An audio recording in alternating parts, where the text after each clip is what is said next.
15 minutes. Hello, everybody. Hello. It's good to see you, men and women of the press. Come on up, everybody. If you're a speaker, come on up. Join me up here. Dave, can you join me up here?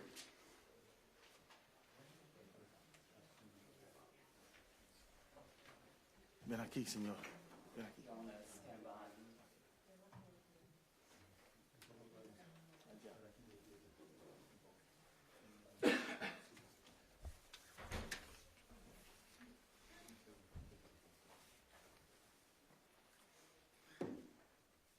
Where's Jerome? Thank you very much. This is not the paper I need. Good morning, everybody. My name is Keith Ellison. I'm the Attorney General for the state of Minnesota.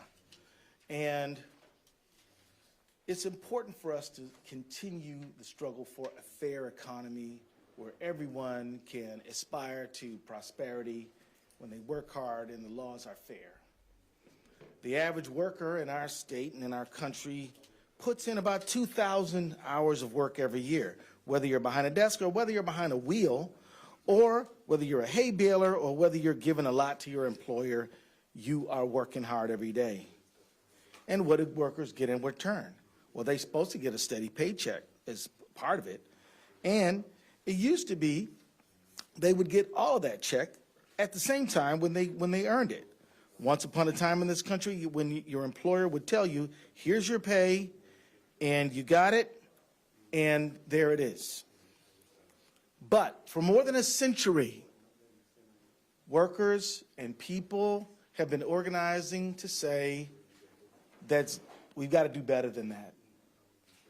For more than a century of organizing, advocacy, and struggle has won workers some of the basic rights and protections, things like vacation, sick time, overtime pay, protection from discrimination, racism, sexism, and other things at work, and workers' compensation when you get hurt on the job.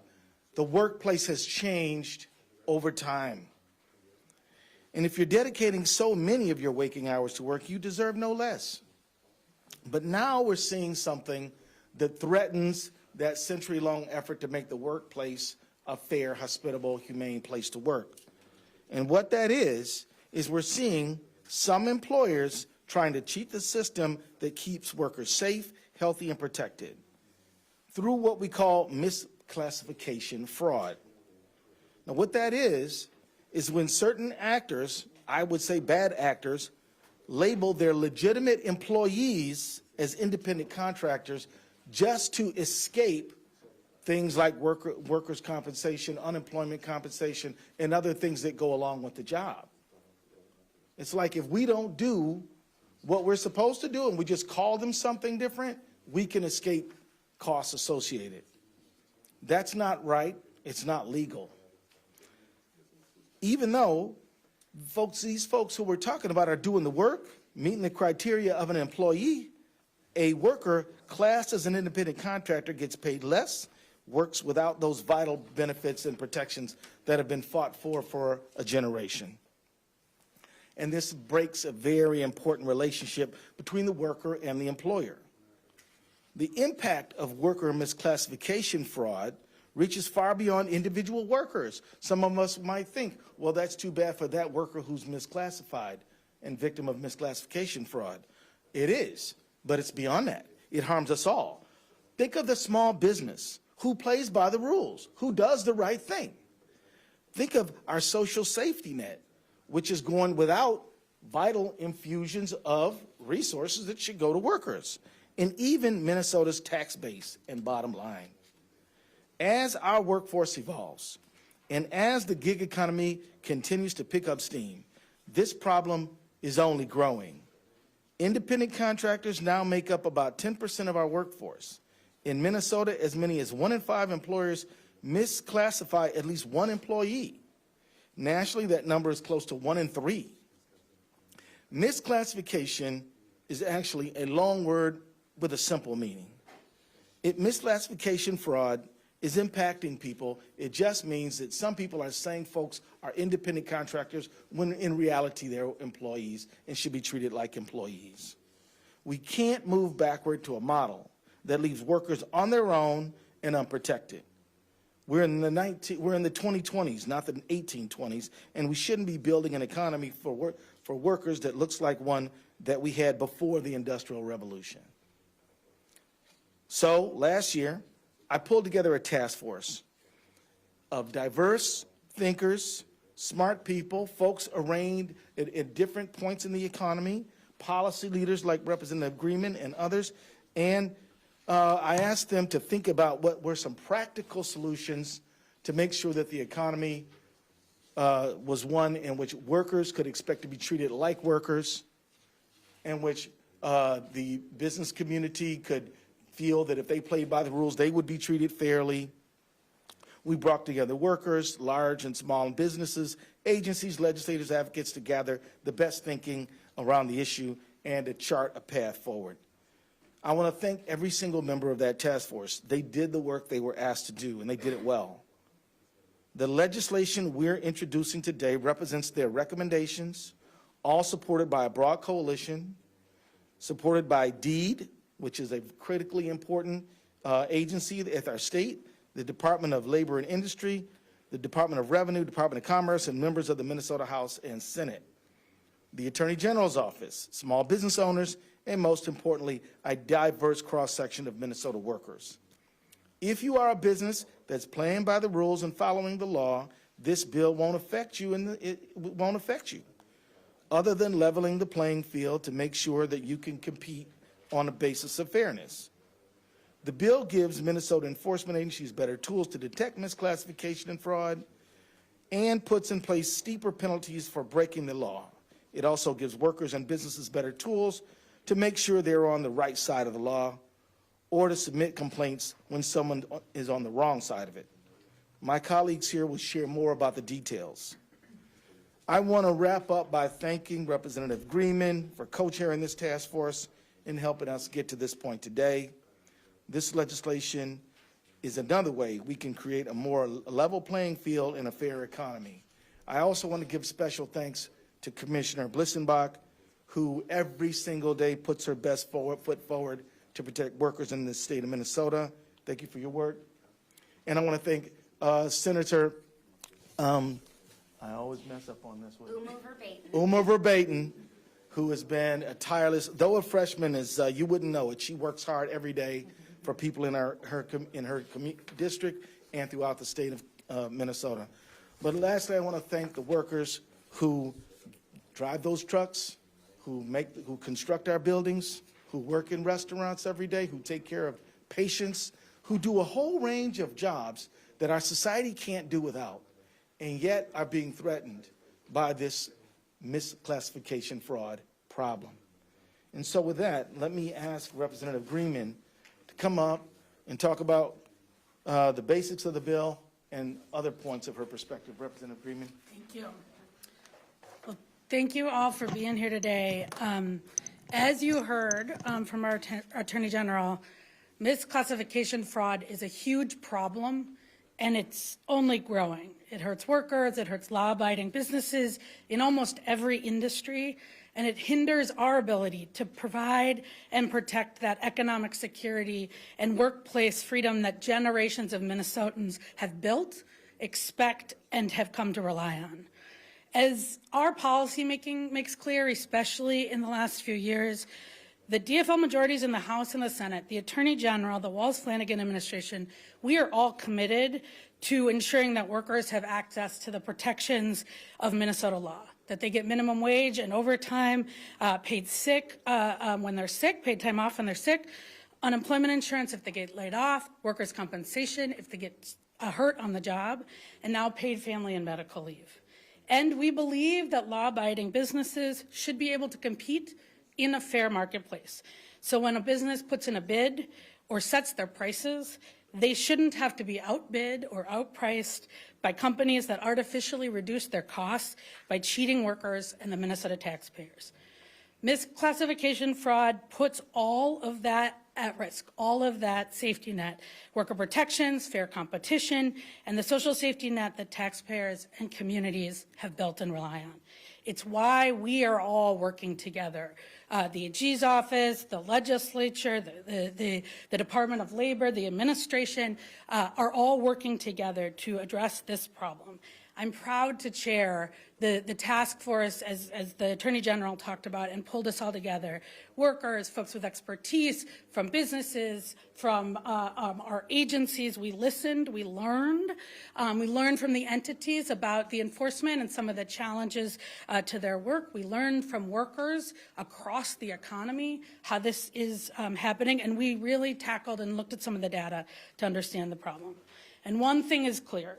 Our current policy approach and the way that the statutes are designed to approach it in detecting, in preventing, and punishing misclassification fraud is not working the way it should. It's fractured, it's disjointed, and it doesn't give our agencies or Minnesota workers the tools they need to face this huge problem. That's where this legislation comes in. It came out, the task force came out with a preliminary set of recommendations. We continue to do our work. It's a big problem, but the first set of recommendations from the task force allowed us to, and are rooted in the policy that the Department of Labor, that our other agencies, and that Senator Umer Verbaeten and I have been working on to address this problem. It is clear that we need a whole of government approach to a whole of economy problem to address this. And that's the approach that this legislation takes. It provides new enforcement tools for general misclassification law that covers the entire economy, strengthening our tools, enforcement tools to combat misclassification in every industry. It includes specific tools to combat misclassification in construction, an issue we have all been working on for a while, and we have learned some things and have some opportunities to strengthen that work. And most importantly, it creates an intergovernmental misclassification enforcement and education task force, partnership. A partnership to bring all those enforcement entities, the AG's office, DEED, DLI, who am I missing, Commerce, and Department of Revenue together through a single goal of effectively reducing misclassification fraud through strategic deterrence, enforcement, and education. At its core, what this legislation is about is making sure that Minnesota has the legal enforcement tools to turn the tide on misclassification fraud and to ensure that we're protecting workers, that law-abiding employers and businesses can compete, and that Minnesota public, we're protecting the protections and the social safety net for generations to come. That's what this legislation does. If you want to know more, I think that we have some testifiers, but also we have a hearing on Tuesday in the Minnesota House, and we have a hearing on Thursday in the Minnesota Senate where we will get into the details, so make sure to check those out too. And with that, I think I'm going to turn it back over to the AG to... Certainly. Senator Claire Umer Verbaeten. Senator, thank you very much. Thank you. Good morning, everyone. My name is Claire Umu Verbaeten. I represent District 66 in the Minnesota Senate. I also serve on the Senate Labor Committee and have had the honor of serving on the Attorney General's task force. We've heard about this from the Attorney General and Representative Greenman, but I really want to hit home that employer misclassification fraud affects everyone. It affects workers, business owners, and really our community at large. For workers, we see this impact through the employers who are committing misclassification by stealing their wages, benefits, and really their overall dignity as workers. They're denying them overtime pay, minimum wage, workers' compensation, unemployment insurance, paid family medical leave, protections from discrimination, earned sick and safe time, and more. Business owners are really hurt too. Business owners who follow the law and properly classify their workers struggle to compete with those who break the rules. Greedy corporations who are committing misclassification fraud are offering artificially low prices to consumers. They're defrauding workers, and they use the money that they stole to undercut their competition. This creates a really unfair playing field for businesses who are trying to do right by workers. And it hurts our entire community. Employers who commit misclassification fraud steal money from taxpayers by evading payroll taxes and shifting the tax burden onto everyone else. They're also stealing resources from the social safety net by not paying into programs like unemployment insurance and paid family medical leave. And they're stealing from all of us by denying health insurance to misclassified workers, saddling them with really expensive healthcare bills, and then when those aren't paid, they're picked up by everyone else. Employer misclassification fraud costs us billions of dollars a year, and that could be used to fund really essential services and help grow our economy. But we can combat all of this by enforcing our laws and implementing stricter penalties for employers who don't play by the rules. So I'm really proud to be carrying the bill this session that's going to give our enforcement agencies the tools to detect, investigate, and enforce the law to protect workers, to protect law-abiding businesses, and to protect Minnesotans overall. And I believe now we'll be hearing directly from workers who've experienced misclassification. Thank you, Senator Claire. Great job. And let me introduce to you now a person whose name I'm not going to say, but who has been misclassified in the construction industry. He wants to tell you his story. He's a Spanish speaker, so he'll be speaking with the assistance of a translator. From my office, Mr. David Pig.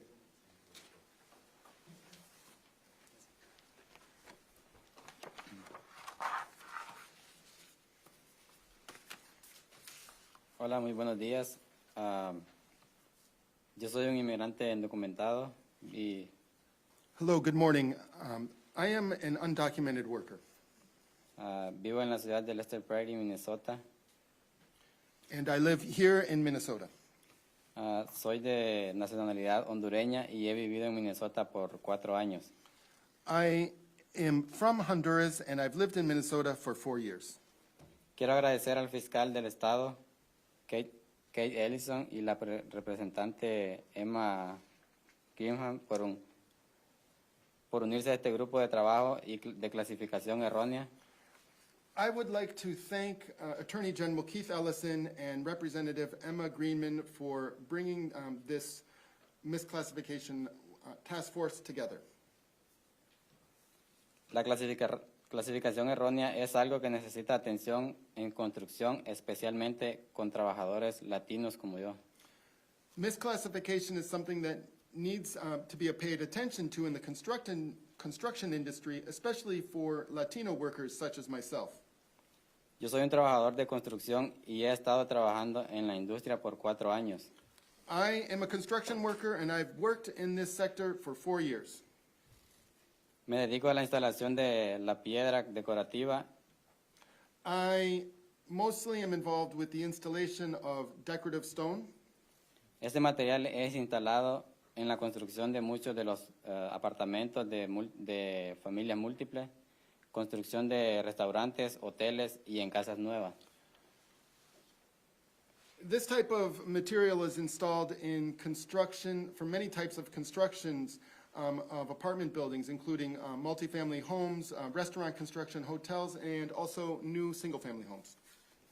Aunque trabajo exclusivamente para Cornerstone Building Brands, una compañía grande que tiene sucursales en todo el país.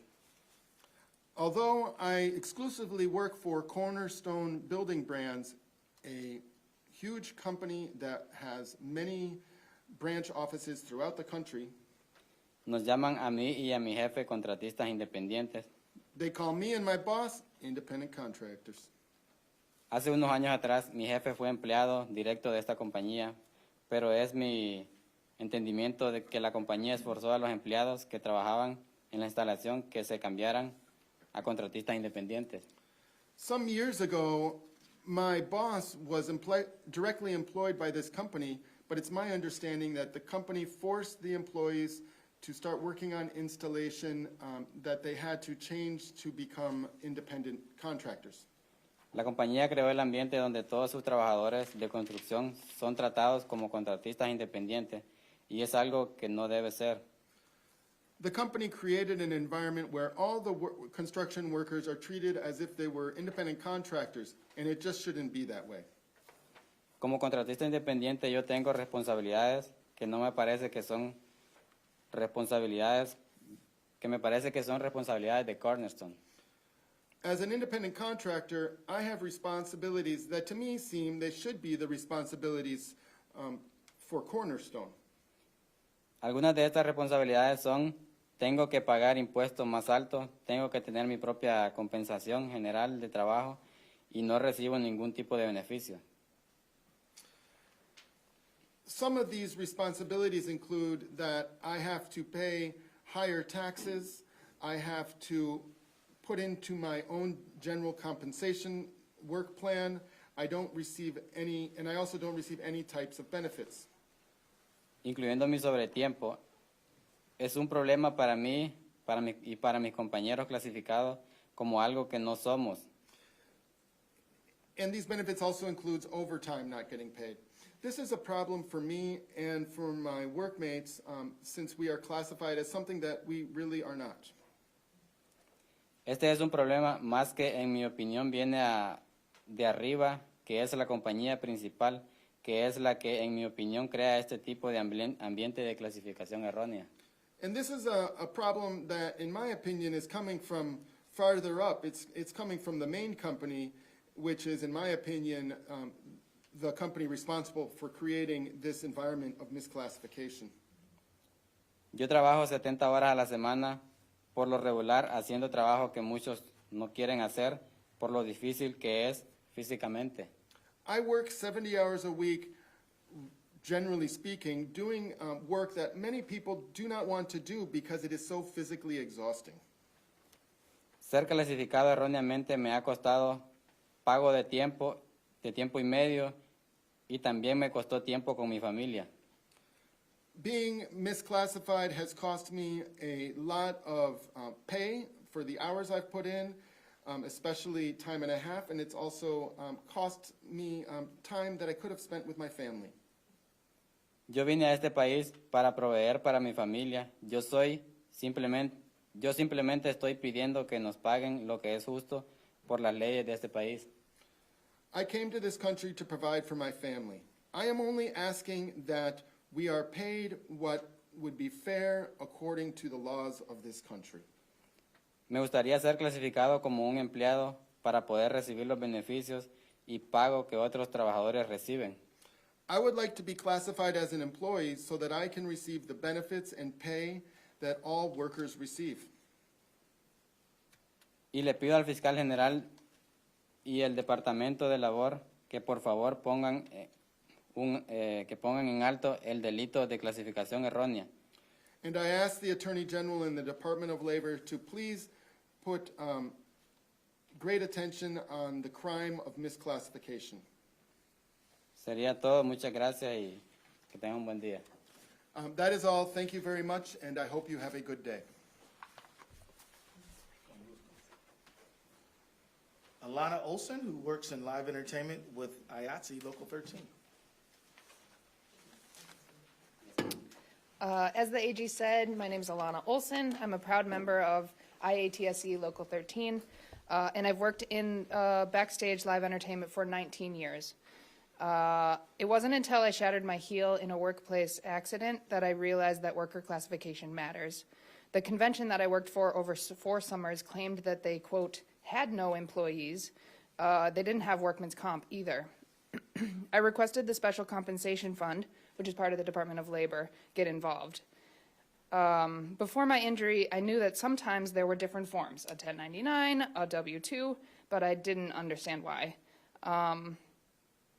But I was on bed rest and crutches for 6 months and unable to take work from my 22 employers and half a dozen 1099 jobs that I had been earning a living from. Filing for unemployment was an impossible nightmare because I could not answer how many days per month do you work for this employer. 3 years after the injury, I still couldn't work for half of the employers that I used to. To this day, I have a partial permanent disability. After my life was changed, I didn't give up. I shared what I had learned. There was an opera company that had rented Guthrie equipment and that had hired Guthrie staff as independent contractors. For 4 years, the stagehands begged the organization to be classified as employees. The executive director, who was a lawyer herself, quote, could not afford to, unquote, despite a $580,000 per show budget. We didn't want to wait for someone to get seriously injured in order to prove a point. My community reached out to the state for help. The Department of Labor explained that the only route we had to report misclassification was if they had broken one of the employee guaranteed rights, like minimum wage or overtime. So we reported to the IRS that the spotlight operators weren't making minimum wage, but never heard back. The Special Compensation Fund wrote a letter to the company about not having workman's comp, but it had no teeth. It was really disheartening. Fortunately, misclassification in the Twin Cities theater has noticeably declined over the last 10 years, after literally blood, sweat, and tears to get the word out. Lots more theater organizations classify stagehands as employees, and workers themselves know their rights and are insisting on them. It shouldn't have taken countless injured workers for an industry to do the right thing. It should be easier for workers to report misclassification and real consequences for employers who knowingly break labor laws. Thank you. Thank you very much, Alana. And now Jesse Madison, who's the owner of Purple Tally Productions, a video production company. Hello, everyone. My name is Jesse Madison, founder and CEO of Purple Tally Productions, Incorporated, based here in Bloomington, Minnesota. I'd like to sincerely thank the task force, Attorney General Ellison, Director Melissa Heising for reaching out and including me in the important work you're all doing here today. Since 2014, my company has worked to provide staffing, payroll, production expertise in the live sports, entertainment, live streaming, and corporate production industry, just like what Alana was just describing. My involvement in this issue began a long time before I became a company. I myself was a 1099 freelance broadcast technician, beginning work here in town around 1996. Back then, pretty much everything was 1099. You didn't have a choice. Thankfully, our local broadcast technicians got together, voted in favor of union representation, which started the change from 1099 to W-2. When it comes to how this issue affects my company, last year alone, we faced a staggering loss of $105,000. For a small company, that's a pretty big deal. That's not just a number. It's a testament to the consequences of inadequate enforcement around these labor laws. This loss was compounded by the actions of a former client, Joshua Giles Ministries, and the refusal to settle their invoices was further exacerbated by the engagement of misclassified workers through another company called American Horse Labor, also based here in Minnesota. These actions not only undermine the integrity of our industry, but they embolden others to flout the law with impunity. Additionally, if someone gets hurt on their shows, like you just heard testimony, oh well, it's not their problem. It's yours. They're not going to help you. We pay tens of thousands of dollars per year for workers' compensation insurance because we're a responsible employer. We get punished for it when irresponsible employers are allowed to enrich themselves by breaking the laws. And there's zero consequences, and they know it, so they just keep doing it. We fought over this same issue on shows like the Summer X Games. It was at US Bank Stadium a few years back, right up to the recent World Cup cross-country skiing games that just happened in Minneapolis a couple weeks ago. It was the same company doing those shows in that case, Echo Entertainment out of Los Angeles, California. They bring in 1099 labor to cover a major portion of those shows. It's not just them. Dozens of other out-of-state and local production companies that continue to use misclassified uninsured workers for broadcasts taking place in places like the University of Minnesota, XL Energy Center, Target Field, all year round. In summary, I'm not here to complain and hope someone else fixes it. I have a documented history of working with lawmakers and labor leaders to solve these issues, and I'm looking forward to continue to put action behind these words. I'd like to thank you again for including me in the work to solve this issue. Thanks, Jesse. Thank you. And now, Department of Labor and Industry Commissioner Nicole Blissenbach, who's going to explain the bill in greater detail. So, Yeah, thank you, and good morning, everyone. My name is Nicole Blissenbach. I'm the Commissioner of the Minnesota Department of Labor and Industry. I'm happy to be here today to talk about this incredibly important legislation. Misclassification can take many forms, whether it's improperly treating an employee as an independent contractor or just paying employees off the books and failing to classify them at all. Misclassification fraud has a significant impact on employees, law-abiding employers, taxpayers, and social safety net programs. Currently, the law addresses misclassification in a piecemeal approach and does not set government up to successfully address this problem or prevent the problem from growing. When I joined the department in 2019, I learned the ins and outs of the agency's jurisdiction and enforcement authority. This has given me a good understanding of what works and what doesn't. To promote compliance, a law needs to act as a deterrent, provide sufficient clarity to assist voluntary compliance along with efficient and effective enforcement, and provide for adequate consequences when the law is not followed. This legislation specifically addresses deficiencies in laws meant to address general misclassification and misclassification in the construction industry. Many of the changes outlined in this legislation are direct responses to challenges DLI has experienced in enforcing the current law. The legislation provides more clarity, which will promote compliance and allow investigations to be more impactful. For example, this legislation not only identifies a clear test in the construction industry to establish legitimate independent contractor relationships, but it also identifies where in the contracting chain employment attaches when an employment relationship is established. The legislation streamlines and expands enforcement authority. For example, the legislation provides a private right of action for general misclassification. Outside of the construction industry, that is not an option right now. And as we know, without a remedy, there is no right. It also allows for successor liability to address instances where enforcement action is taken only to see the same bad actors come back with a different legal entity. And the legislation strengthens consequences for employers who violate the law. This legislation provides for penalties specific to general misclassification that align with strengthened penalties for misclassification in the construction industry. The world of work has evolved much faster than government has responded, which is why it is necessary to take a broad approach to this issue. We need laws that can meet the enforcement needs of 2024 and the years to come. This is why this legislation establishes a misclassification enforcement and education partnership.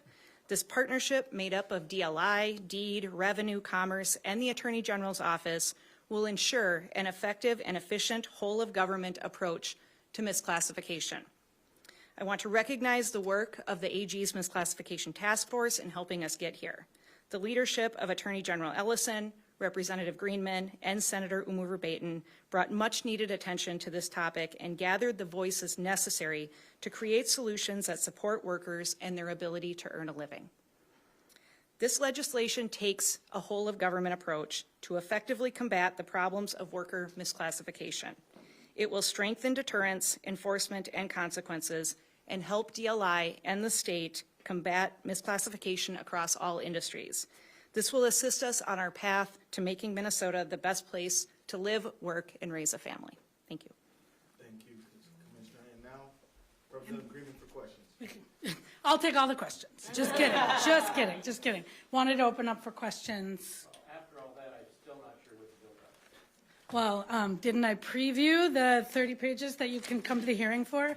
I think that I'm going to turn it back over to Commissioner Bosenbach. I think she said pretty clearly a few examples of the way that it strengthens enforcement, so allowing individuals to be able to, workers who've been wronged to be able to sue, allowing organizations that come back with a different entity to be able to be held liable. But let me turn it over to Bosenbach. I know other folks have questions, but I do want to, if you are more interested, we are having, I think, a whole hearing time of this bill tomorrow in labor. Well, we're here now, so let's hear it. People who write stories today for tomorrow can't go wait for the hearing, so they kind of need to know what the bill does. And I don't want to sue my employer. I want to be able to call you and have you enforce the law for me, right? Not necessarily. You might want the right to do both. When I- That's even Goliath stuff. If I have to sue a big company to get my pay, I'd rather have a state agency be able to help. I mean, so explain to me, I have a complaint. I call or write Dolly. What happens? So I can talk about a little bit about how the law doesn't set up to have you be successful when you're calling. So right now we have revenue that is enforcing misclassification as it relates to failure to pay employment taxes. We have deed that enforces misclassification as it results in failure to pay unemployment insurance taxes. We have DLI that focuses on minimum wage and overtime and misclassification specifically in the construction industry. And we have the Department of Commerce that has a fraud bureau that can focus on criminal wage theft. The AG's office has authority in many of the same ways the Department of Labor and Industry does. This bill helps to bring those entities together to work in a way where people can have no wrong door. They call government, they can get access to all of the information they need, which will not only help employees who are experiencing misclassification, but also help employers to make sure they understand what they need to do to comply with the law. So that partnership is, I think, vital to achieving that goal of education and the no wrong door policy for a whole of government approach. The rest of the bill really focuses on a couple different statutes that address misclassification. So there's the general misclassification statute, which I would encourage you to read how it currently is set up. It's not clear. It doesn't provide for a private right of action if people were inclined to take action on their own. It refers to construction industry employees who are actually covered by a different statute. So what this bill does is it makes it clear what is a violation of law, what actions an employer can't do in determining whether someone is an employee or an independent contractor. And it provides those meaningful remedies. So enhanced remedies that are going to align with the construction misclassification statute. The construction misclassification statute is, to be honest, a large part of this bill. And that is really focused on the problems we're seeing in the construction industry. Where does that employment relationship exist? How far in the chain does that happen? We see labor brokers that are bringing in workers who are requiring them to, file as independent contractors. But is the labor broker their employer? I would argue no. The employer is next up the chain. So it kind of addresses the construction industry specifically in ways that will provide a more clear path for determining whether someone is or is not an employee. You kept talking about the whole of government approach with all these different agencies. What's preventing you from doing that now? So I would say there are a couple things. The ability to share certain data, which is addressed in the bill, as well as resources, and being, I'll say it, we're siloed, right?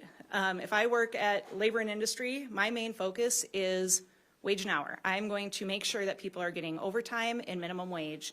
And it's not necessarily focusing on unemployment insurance and ensuring that unemployment insurance fraud is. We need to establish these connections to continue the conversation in order to take that whole of government approach. There are also many different tests that apply to different requirements in the law, which can be a challenge. For representative agreement, is there anything in this that's patterned after what other states are doing? How does Minnesota stack up against other states? Yeah, I'm glad you asked, because the partnership and the idea of pulling all of these agencies together is actually something that a number of other states have been working on for a while. I don't have them. There's more than a handful that have been looking at how do you take this whole of government approach, because for the worker and for the business, it is one issue. But as we talked about, it cuts across a lot of different programs and the different of our agencies. And so the misclassification partnership is something that we actually spent in the task force, got time listening to and hearing from. I also think, and this I defer to Commissioner Blissenbach, the issues of misclassification both in our economy and in construction are something that obviously are not unique to Minnesota. And so we have been learning from both what is working in other states and what isn't working. And as I said, and as I think we were talking about in the task force, this is a really important step. And there is a lot more work to do. There's more work to do in the task force. There's more work to do over the next couple of years that is happening. And so we're going to continue looking at other states. That kind of leads into my follow-up. Is this actually going to become law this session, or is this something that's going to take a couple of years of work? So this bill, I'd say that, again, there's lots more work to do on the task force. There's lots of different pieces of this program. This bill was designed with what we have been hearing for years from our agencies and from workers. This is a first step, and I think the House, the Senate, the AG, the administration are all committed to getting this bill passed this year. So I heard a couple of references to the various tests that are used to determine if someone's an employee or an independent contractor. I'm scanning through the bill now on my phone, but I didn't see, did you put is there a single test for if someone's an employee or an independent contractor now, or is there still going to be several tests across different agencies? So for everything other construction, you identified the continued work of the task force, which is, I think, we're continuing to work on that question of whether there should be one test, whether there should be, what test that should be, whether there should be a presumption. None of that is in this bill, because I think that there's more work to do. The task force is, I think, actually going to take that up in the next couple of months. It does streamline the construction worker test, which if folks have more questions specifically about that, I'll turn it over to Commissioner Blissenbach. There has been, since the 2007 OLA audit, there has been a specific focus on that test, on this independent contractor registration. And so we learned a lot since the changes in 2008, I think, when they were. And so on the construction test, you'll see that has been sort of streamlined and strengthened. On the general test, we don't change those tests this year.